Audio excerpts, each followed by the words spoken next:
खट्टा खाने वाली चुड़ैल। रात को अचानक राधिका मौसी को किचन से कुछ गिरने की आवाज आई। उन्होंने बाहर निकल के देखा तो किचन में उन्हें कोई सफेद साड़ी में दिखा। वो चीख पड़ी, हे भगवान, आलतू जलालतू आई भला को टालतू, आलतू जलालतू आई भला को टालतू। राधिका मौसी को चीखते सुनकर श्रवण बाहर आता है भागते हुए। अरे माँ, क्या हुआ? क्या देख लिया?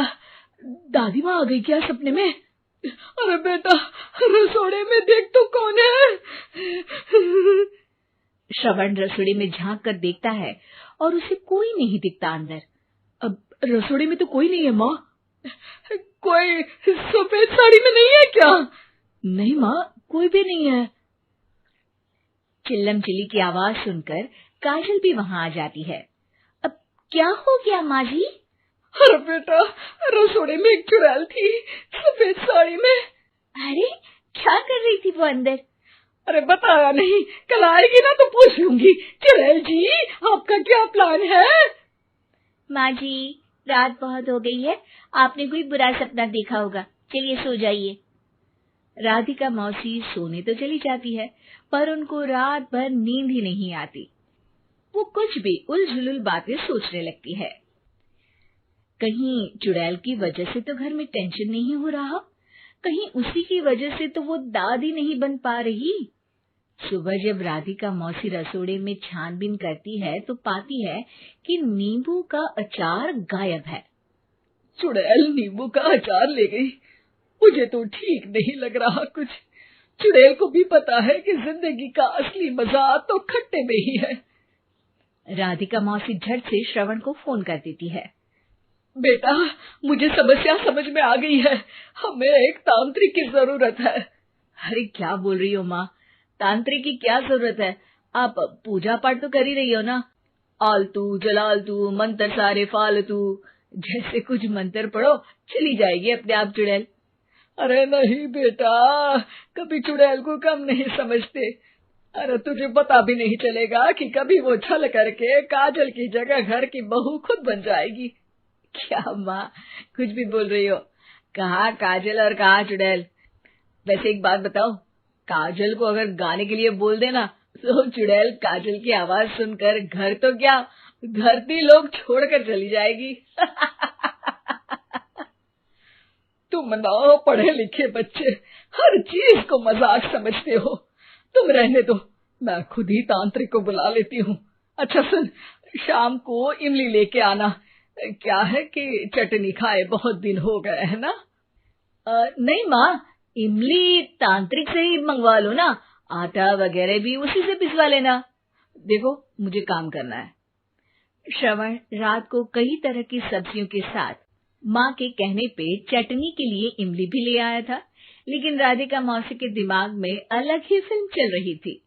उन्हें अब सिर्फ शक ही नहीं यकीन होने लगा था कि शायद चुड़ैल ने श्रवण पर अपना जाल बिछा दिया था, जिस वजह से श्रवण उनकी बात ही नहीं मान रहा था। पर कोई नहीं, आने वाली रात में राधिका मौसी खुद तैयार हो गई चुड़ैल को पकड़ने के लिए। रुद्राक्ष की माला, तुलसी का पत्ता, हनुमान चालीसा सब हाथ के पास ही था, बस चुड़ैल का इंतजार था। और जैसा राधिका मौसी ने सोचा था वैसा ही हुआ। वो चुड़ैल उस रात भी आई, पर वो राधिका मौसी से तेज निकली और राधिका मौसी के उससे पकड़ने के पहले ही वो भाग खड़ी हुई। जरूर बहू पे साया है उस चुड़ैल का, तभी तो श्रवण के कमरे में गई है। और अगली सुबह राधिका मौसी पिछली रात हुए हमले में किन चीजों का नुकसान हुआ उसका हिसाब लगा रही थी। उनके खेमे से एक आम के अचार की शीशी भी गायब हो चुकी थी और वो इमली भी जो कल श्रवण लेकर आया था। राधिका मौसी इस बारे में सोच ही रही थी कि श्रवण जल्दी से रसोड़े में आकर दवाइयों की पोटली ढूंढने लगता है। अरे बेटा, क्या हो गया? अब माँ, वो काजल की तबीयत खराब है, बहुत घबराहट हो रही है उसे। हे भगवान, मैंने पहले ही कहा था कि तांत्रिक को बुला लेते हैं, पर नहीं, अब देखो उस चुड़ैल ने काजल को अपने वश में करना शुरू भी कर दिया है। हालांकि श्रवण भूतों में विश्वास नहीं करता था, पर अब वो भी डर जाता है।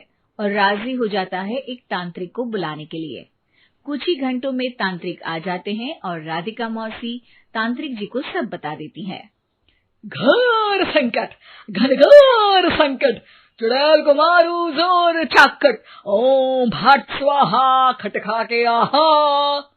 अरे ये क्या मंत्र है? मेरे खुद के ओरिजिनल मंत्र है, कल रात को ही लिखे हैं, अच्छे लगे तो दाद चाहूंगा। एक और मंत्र सुनो। अर्ज किया है आब्राकडाब्रा, दिल्ली बम्बई आगरा, चंदा मामा सोवरले सुरन मामू जारा। ये मंत्र है? अरे कोई 40 वालीसा पढ़ो ना।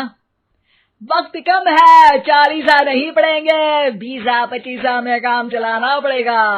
अलग निरंजन जाके लंदन, मुफ्त का मंजान घिस मेरे नंदन। अरे जल्दी करो तांत्रिक जी, जल्दी करो। तांत्रिक अपने उल झलूल मंत्र पढ़ने लगता है। श्रवण को तांत्रिक पे शक होता है। वो अपने एक डॉक्टर दोस्त को कॉल कर देता है ताकि कोई अनहोनी हो तो इमरजेंसी में चीजें मैनेज हो जाए। तांत्रिक धुनी रमाता है, जिसकी वजह से कमरे में काफी धुआं हो जाता है और जिसकी वजह से बहू की घबराहट बढ़ जाती है। अब भागेगी चुड़ैल। हाँ। बहू खांसते हुए धुएं से बचने के लिए बाहर चली जाती है। अरे भाग रही है, भाग रही है। पीछे पीछे श्रवण भी जाता है। बहू एक सोफे पर बैठ जाती है। तभी डॉक्टर दोस्त आ जाते हैं और श्रवण को पानी लाने के लिए कहते हैं। थोड़े चेकअप के बाद डॉक्टर कहते हैं, मेरे हिसाब से जाप का काम पूरा हो गया है। क्या मतलब? अरे कुछ भी नहीं माँ, कोई चुड़ैल नहीं है, खुशखबरी है, अब दादी बनने वाली है। मगर वो सब अचार के डब्बे। श्रवण दोनों अचार के डब्बे अपनी माँ को दिखाता है, जो कि उनके बिस्तर के नीचे छुपे हुए थे। आपने सही बोला था माँ, वो चुड़ैल काजल ही थी जो खट्टा खा रही थी। हमें कल ही पता चला, पर हमने आपको ये तांत्रिक वाला काम करने दिया ताकि आपको भरोसा हो जाए कि भूत वगैरह कुछ होता ही नहीं। अच्छा अच्छा, ये तो बड़ी खुशी की बात है। पर बेटा मुझे एक झाड़ू तो ला दे। क्यों माँ? ये तांत्रिक का भूत उतारती हूँ मैं।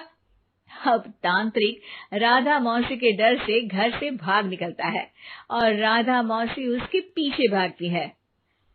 अरे संकट ये घनघोर है, तांत्रिक मुआ चोर है।